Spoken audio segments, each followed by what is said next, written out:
ጉዞ ትኬት ይገዛል፣ ግን በጭራሽ በአውሮፕላን አይሳፈርም። በቃ አዳራሽ ውስጥ ቴሌቪዥን እየተመለከተ በጭንቀት ይጠብቃል። በስፖርት ጣቢያው ያለው አቅራቢ በድንገት አንቀላፋ።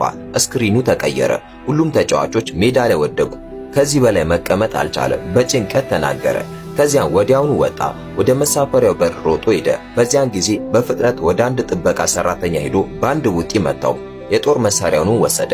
ከዚያም እንደ እብድ ወደ ህዝቡ ሮጠ።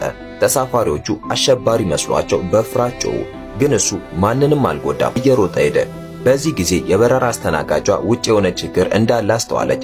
የበሩን መዝጊያ በፍጥነት ለመዝጋት ፈጠነች፣ ግን በጣም ዘግይቶ ነበር። ከዚያም ወደ አብራሪ ክፍል ገባ። ጠመንጃውን ወደ አብራሪው በመጠቆም እንዲነሱ አደረገ። ሁሉም ነገር በጣም በድንገት ተከሰተ። አብራሪው ከሞት በላይ ፈርቶ ነበር። ተረጋግቶ ፀሐይ ከመውጣቷ በፊት መሄድ አለብን፣ አለበለዚያ ሁሉም ሰው ይሞታል ብሎ አስረዳ። አብራሪው ግን ግራ ተጋባ። በዚያን ጊዜ የኤር ማርሻል በሩን አንኳኳ። አብራሪው መሳሪያውን ለመንጠቅ ቢሞክርም አልተሳካለትም። ጠመንጃው ተተኮሰ። እጁን ወጋው። ህመሙ በጣም ከባድ ነበር።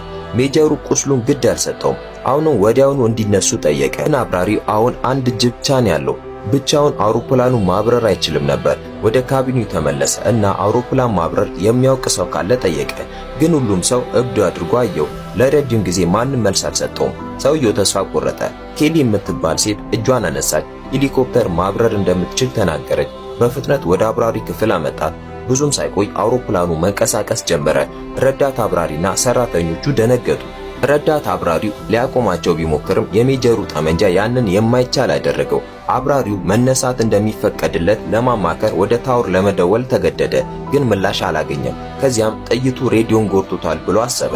ሜጀሩ ግድ አልሰጠውም። ወይ መነሳት አለበለዚያ መተኮስ። አብራሪው የበረራ አስተናጋጇን ጠርቶ ተሳፋሪዎቹን ወንበር እንዲይዙ ነገራት።